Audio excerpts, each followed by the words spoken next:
के प्रकरण में हमने देखा कि सम्यक दर्शन की तो मूल में है ही, परंतु सम्यक दर्शन के साथ में हमारा ज्ञान भी सम्यक हो जाता है। अब प्रश्न हमारे सामने उठता है कि जब सम्यक ज्ञान की इतनी महिमा है, ज्ञान हमारा स्वभाव है, फिर हम ज्ञान को प्राप्त यदि हमें करना है जो मोक्ष मार्ग में उपयोगी है, उसके लिए हम कैसे करें? मोक्ष मार्ग में उपयोगी जो हमारा ज्ञान है,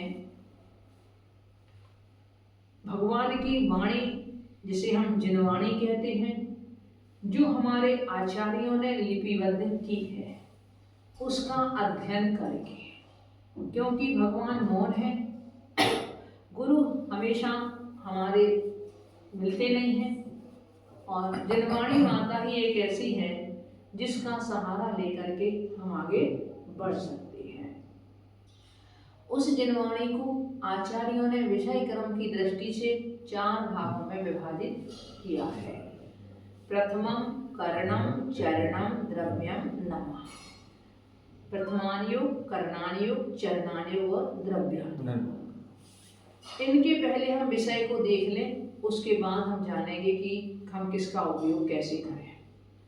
तो प्रथमानुयोग है प्रथम अनुयोग, अर्थात जिस अनुयोग में हमें चरित्र और पुराण पुरुषों की चर्चा मिलती है, उस अनुयोग को कहते हैं प्रथमान योग। अब हमें इनको पढ़ना क्यों जरूरी है? जिस तरह दर्पण में देखने से अपना चेहरा, हम चेहरे की गंदगी को पहचान लेते हैं, चेहरा कैसा है ये जान लेते हैं, इसी तरह से जब हम महापुरुषों के चरित्र को पढ़ते हैं तो वह हमारे लिए दर्पण की तरह काम करता है। उनके चरित्र को देख करके एक तो हमें अपना स्वयं का भान होता है, स्वयं के जीवन को दिशा निर्देश मिलता है।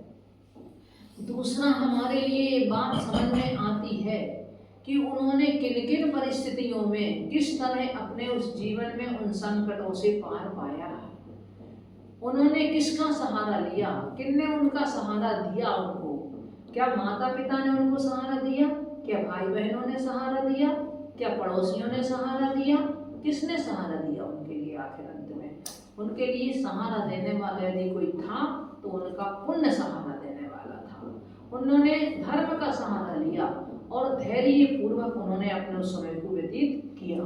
वो हमारे और आपकी जैसी रोए नहीं परिस्थितियों में, आपत्तियों को उन्होंने आभूषण माना और आपत्तियों को आभूषण मान करके धैर्य पूर्वक वो आगे बढ़ते रहे।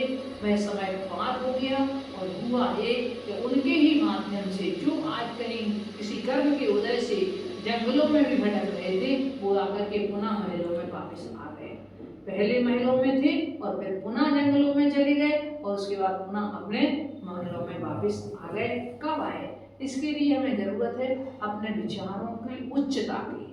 हम अपने विचारों को ना गिरने दें, क्योंकि यदि विचार हमारे गिर गए, विचारों से व्यक्ति पतित हो गया तो समझो उसका उत्थान बड़ा मुश्किल है।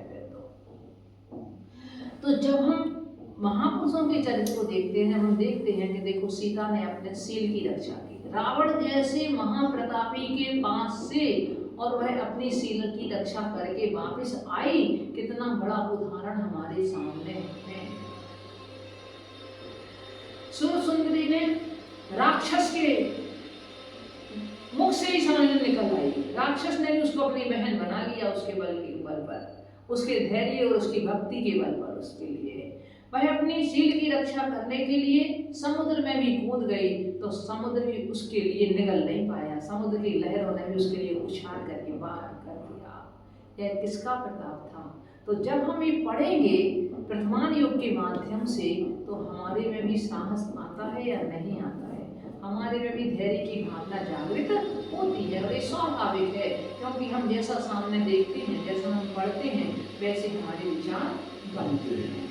तो ये प्रथमान योग हमारे लिए समझो सबसे पहले अपने को हमें सुदृढ़ बनाना है, अपने को धैर्यशाली बनाना है, अपने लिए हमें परिस्थितियों से जूझने योग्य बनाना है और हमें कहीं भी किसी भी परिस्थिति में अपने शील को और धर्म को नहीं छोड़ना है यदि, तो हमारे लिए प्रथमान योग का सहारा बहुत बड़ा सहारा है।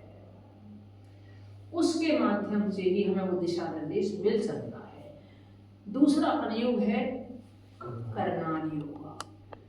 अब जब हम प्रथमान योग में ये पढ़ते हैं कि बड़े बड़े महापुरुषों के लिए भी अपने जीवन में कितना संकटों का सामना करना पड़ा, जब ये पढ़ते हैं, और एक परमात्मा भी अपने पूर्व के पुण्य के उदय में हल्का फूलता रहा।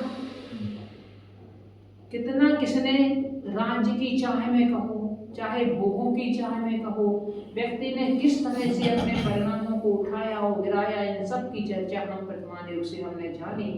अब ये जान करके हमारे लिए प्रश्न उठता है कि आखिर इतने महापुरुषों ने, इतने धर्मनिष्ठ पुरुषों ने, इतनी धर्मनिष्ठ सती साध्वियों ने इतने संकट क्यों झेले? इसका उत्तर मिलता है हमें करणान योग में, कि आज का नहीं था उनका, किंतु उनने पूर्व में कर्ण अर्थात परिणाम, अपने परिणामों को खराब किया था, अपने परिणामों को विकृत उन्होंने किया था, जिन परिणामों की विकृति के कारण उन्हें इतना ऊपर से नीचे जाना पड़ा। और जब उन्होंने अपने परिणामों को विशुद्ध बनाया जिस जीव ने, तो वह नीचे से ऊपर उठ गया, यानी नभ से गिरा तो पाताल में, और पाताल से उठा तो नभ में वह पहुंच गया। हमारे परिणामों की ही सारी की सारी तो वो है। या परिणाम हमारी कैसे हैं? करणान योग तो समझ लो बिल्कुल हीरे का कांटा है। हम बाहर से वैसे अपने को कुछ भी दिखा सकते हैं, पर करणान योग कहेगा उसके परिणाम देखो। पहले आप बाहर से पुजारी दिख रहे हो, आप बाहर से विद्वान दिख रहे हो, आप अच्छे अच्छे दूसरों के लिए शिक्षा दे रहे हो, पर उससे आपका कल्याण नहीं होगा। पर कल्याण हमारा होगा, हमारे परिणामों की विशुद्धि बनेगी तब। देखो, जब श्रेणी चल रहे हैं, मान लो दो मुनिराज एक साथ, परंतु एक उपसम श्रेणी चढ़ पाया और एक छपक श्रेणी चढ़ पाया। उपसम श्रेणी चढ़ने वाला पहुंच जाएगा किनारे तक, 11वें गुण स्थान तक पहुंच जाएगा, परंतु 11वें गुण स्थान से भी वापस आ जाएगा। और आचार्यों ने कहा इतना भी पतित हो सकता है कि वो पहले गुण स्थान में भी चला जाए, इतना भी वो पतित हो सकता है। इसका कारण क्या रहा? किसने गिराया? कोई वहां उसको गिराने वाला था? नहीं, उनको गिराया उनके परिणामों ने गिराया।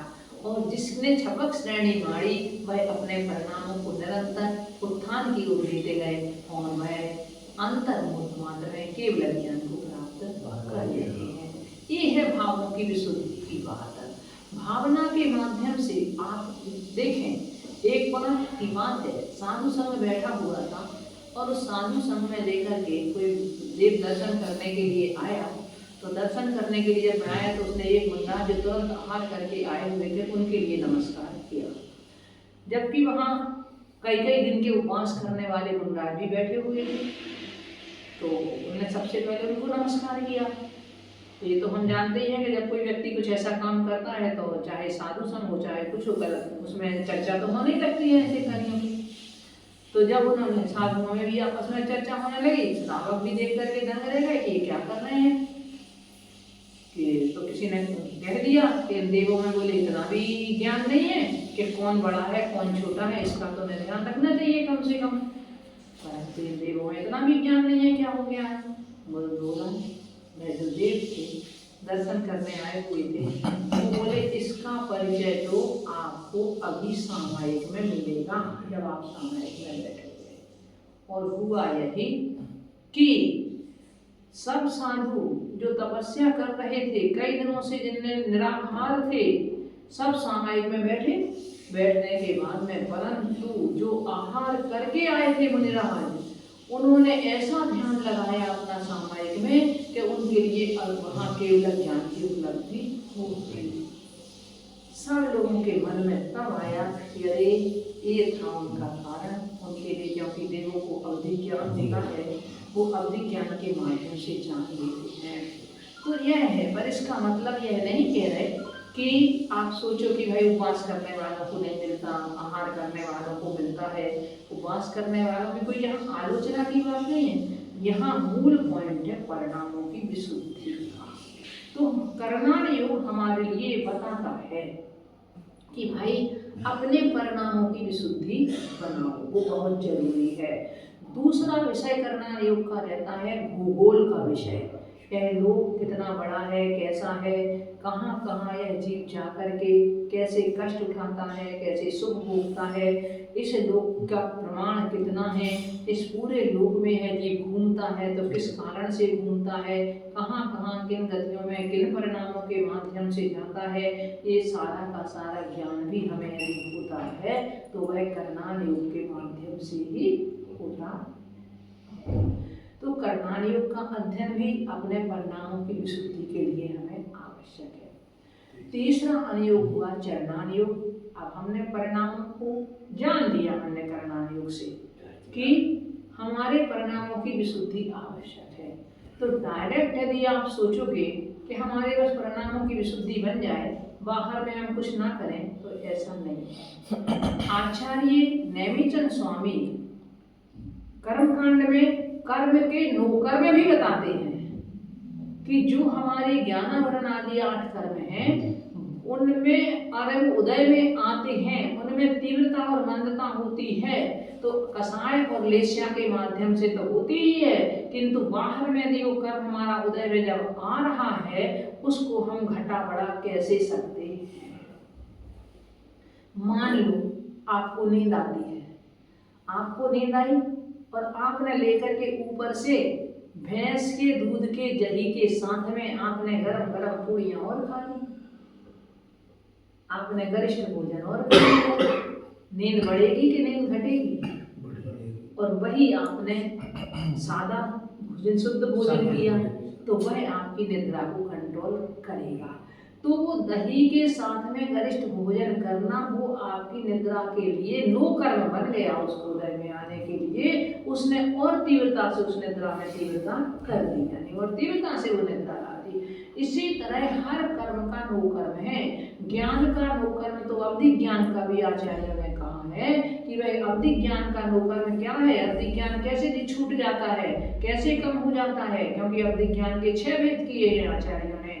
आपका ऐसा भी अवधि ज्ञान हो सकता है जो प्रभाव में भी साथ में जाए, और ऐसा भी हो सकता है कि जो यहीं भी छूट जाए। तो उसके लिए का इसका कारण क्या है, उसके लिए आचार्य कहते हैं कि परिणामों की संक्लेशता, कषाय की अधिकता उसके ज्ञान को कम कर देती है।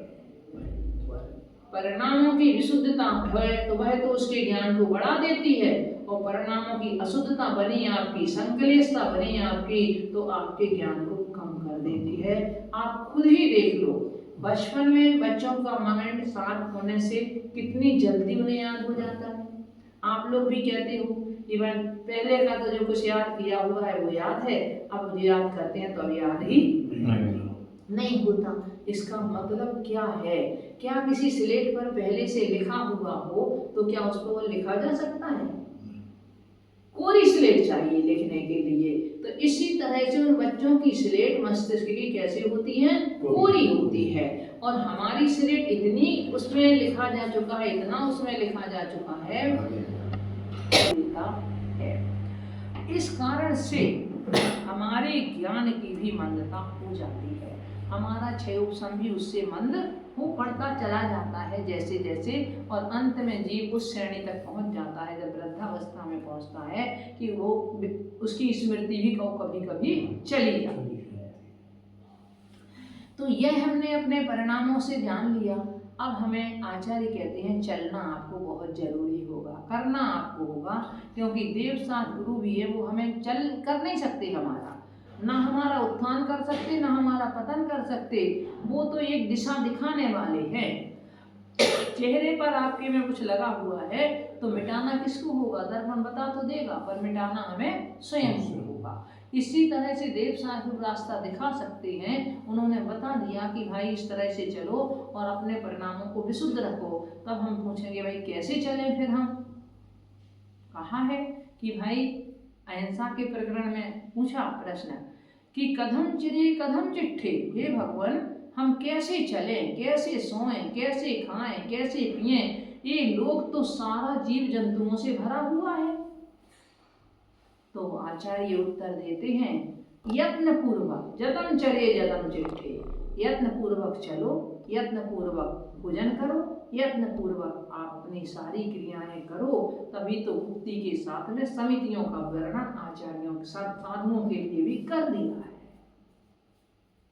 तो यह हमारा एक हम चरणान योग के माध्यम से हम श्रावक और मुनि की क्या चर्या होनी चाहिए उसको हम जानते हैं। क्योंकि सभी मुनि नहीं बन सकते हैं, सभी महाव्रतों को नहीं ले सकते हैं, सबकी कसाय का इतना अभाव नहीं होता है कि वो सभी लेकर के मुनि बन जाए। तो उनके लिए अणुव्रतों की भी व्यवस्था है। तो ये दोनों का ज्ञान हमारे लिए होता है किसके माध्यम से? चरणान योग के माध्यम से। सही बात में कहें तो ये है कि हम चलना सीखते हैं चरणान योग से। जैसे आप बच्चों के लिए चलना सिखाते हैं, गाड़ी दे देते हैं, उसके माध्यम से वो चलना सीखते हैं पैरों से। इसी तरह से चरणान योग हमें चरण की तरह है जो हमें मंजिल तक ले जाता है। क्योंकि जैसा खाए अन्न वैसा होए मन।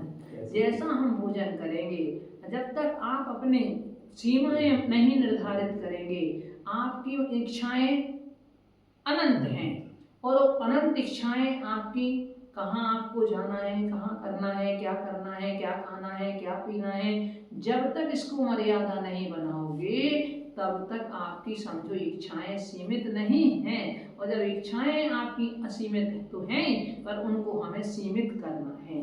पंचेंद्रिय के जो विषय हैं वो भी हमारे असीमित हैं, उन असीमित के को हम सीमितता में ले आए।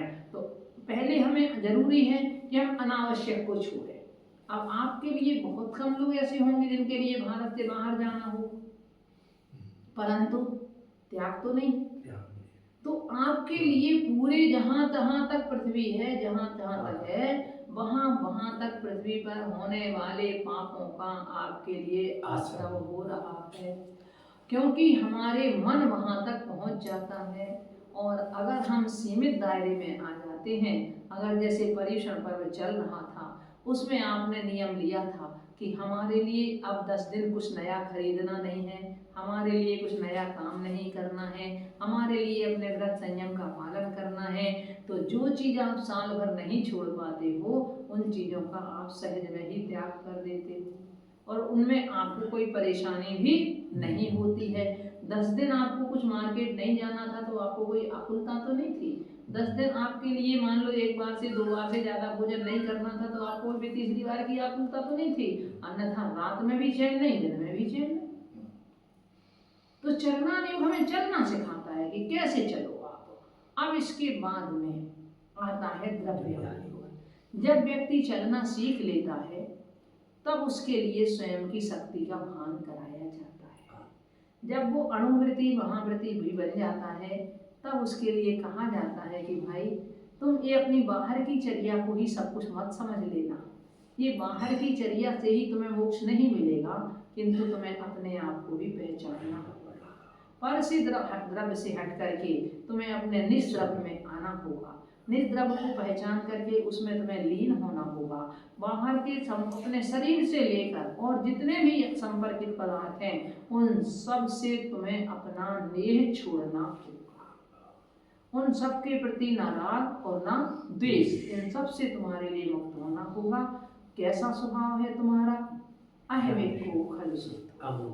जिन जिन के पीछे आप अभी तक आकुलित हो रहे थे, जिन जिन के पीछे आप अभी तक अपना मोह भाव बनाए हुए थे और जिनके मोह में पड़ करके आपका ज्ञान सुप्त हो रहा था, तो कहते भाई ये मोह तो तुम्हारा विभाव परिणाम है। इस मोह को छोड़ करके आप अपने आत्मा के स्वरूप में देखो, इसके अलावा और कोई तुम्हारा साथी नहीं है। तुम्हारा जो आत्म वैभव है उस आत्म वैभव को पहचानो। तो हमारे लिए द्रव्यायोग उन 6 द्रव्यों के साथ साथ विशेष रूप से हमें अपने आत्म द्रव्य की शिक्षा देता है, हमारी शक्ति का हमें भान कराता है कि तुम्हें यदि शक्ति बाहर जा रही है, ये तुम्हारी शक्ति नहीं है। अभी तुम्हारे लिए जो इंद्रियों संबंधी शक्ति है वो भी तुम्हारी कर्मजन्य शक्ति है तुम्हारी, अभी तुम्हारी आत्मीय शक्ति नहीं है। तुम तो अनंत बल के स्वामी हो, तुम तो अनंत ज्ञान के स्वामी हो, अनंत दर्शन के स्वामी हो, अनंत सुख के स्वामी हो, और हम सुख की खोज में भटक रहे हैं, बाहर पदार्थों में ढूंढ रहे हैं, साधनों में ढूंढ रहे हैं, और आज तक एक सुख का एक अंश प्राप्त नहीं कर पाए। तो कारण जो हमारी विपरीत दिशा चली जा रही है, उस विपरीतता से सन्मार्ग पर लाने वाला हमारे लिए द्रव्यायोग है। तो ऐसे वह अंत में वह द्रव्यायोग जिस तरह से आप क्या करते हो, यदि कहीं आपका बच्चा गिर जाता है, बच्चा गिर गया तो माँ उसे उठाती है, तो माँ उसे उठाती है, बच्चा रो रहा है तो बच्चा चुप नहीं होता है, तो क्या कहती है माँ, बेटा देख तो तुम्हारी दीदी भी गिर गई थी ना, भैया भी गिर गया था उस दिन, परंतु वो तो नहीं रोए, तू रो नहीं, मत रो, पर बेटा चुप नहीं होता है। तब फिर माँ उसको कहती है, देख बेटा तुमने अपनी दीदी को मारा था ना, तुमने भैया के लिए मारा था ना, इस कारण से भगवान जी ने तुम्हें पाप दिया है। आप कह देते हो बच्चे के लिए, इसलिए से तुम्हें चोट लगी है, अब आगे से किसी को मारना नहीं, शैतानी नहीं करना, आप बच्चे को समझाते हो। परंतु बच्चा फिर भी अगर चुप नहीं होता है तो कहते हैं उससे देख देख करके चला करना, ऊपर मुंह देख के चलता है तो क्या तो चोट लगती है, क्या करना चाहे तुम देख करके चला करो, इसलिए आगे चोट नहीं लगेगी, चुप हो जा। परंतु फिर भी बच्चा जब नहीं होता है तो माँ उसको गोद में उठा लेती है और कहती है तुम तो राजा बेटा है, मेरा राजा बेटा रोता नहीं है। आज की भाषा में हम कह देते हैं गुड बॉय है, गुड गर्ल है, आज की भाषा में हम ये कह देते हैं कि मेरा तो एक इसी तरह से प्रथमान योग, करणान योग, चरणान योग, द्रव्यान योग। पहले हमने दृष्टांत दिया महापुरुषों का कि उन महापुरुषों के जीवन में भी ऐसी बाधाएं आई थी परंतु वो टिके नहीं। दूसरा हमने कुछ किया होगा इस कारण से आज हमारा कर्म ऐसा उदय में आया हुआ है, तो समता रखो तुम, अगर नहीं है तो कहते भाई अब आगे तुम इस तरह से चलो, तुम कैसे चलो, तुम अपना संयम पूर्वक चलो, समिति पूर्वक चलो तुम। तो उनके लिए ये कह दिया, जब इनसे भी जीव नहीं सुधरता है तो उसके लिए कहा कि अरे भाई तुम तो अनंत शक्ति के धनी हो, ये तुम कर क्या रहे हो, दिन रात दिन विभाव परिणतियों की ओर जा रहे हो, इन विभाव परिणतियाँ ये तेरा स्वभाव नहीं है, आज तक तेरा जो घात किया है वो इन कसाय परिणामों ने ही किया हुआ है। तो इन कसाय से, मिथ्या से, अज्ञान से, असंयम से, इन सब से तुम परे हो। तुम तो अनंत शक्ति को अपने को पहचानो, अपने आत्मा के गुणों को जानो, तभी तुम अपने आप को प्राप्त कर पाओगे। ऐसा उसके लिए समझाया है हमारे आचार्यों ने। तो हमें ये नहीं सोचना है कि हम किस अनुयोग का अध्ययन करें, किस अनुयोग का नहीं करें। यदि आपके लिए का ज्ञान का क्षेत्र अच्छा है तो आप किसी का भी कहीं से समझ सकते हो। ये तो मुंह का ऐसा ग्रास है कि सीधे से खाओ तो भी घुमा के खाओ तो भी जाएगा तो मुंह में ही। तो इसलिए हम किसी भी अनुयोग से समझें, हम उससे समझ सकते हैं, किंतु फिर भी अपने ज्ञान की वृद्धि से क्रम के अनुसार आचार्यों ने हमें एक क्रम दिया हुआ है। यदि हम क्रम से एक एक सीढ़ी पर से चलेंगे तो हमारे लिए मंजिल को प्राप्त करना आसान हो जाएगा। और कहीं हम बीच में यदि हमने छलांग मार के बीच में पहुँचे तो थोड़ी सी मंजिल हमें कठिन हो जाएगी। हम धीरे धीरे बढ़ें, पर भले ही हम कछुआ की चाल से चलें, खरगोश की चाल से ना चलें, किंतु सोए ना बीच में, आलस प्रमाद ना करें और अपने लक्ष्य को तभी हम प्राप्त कर सकेंगे। ओम नमः शिवाय।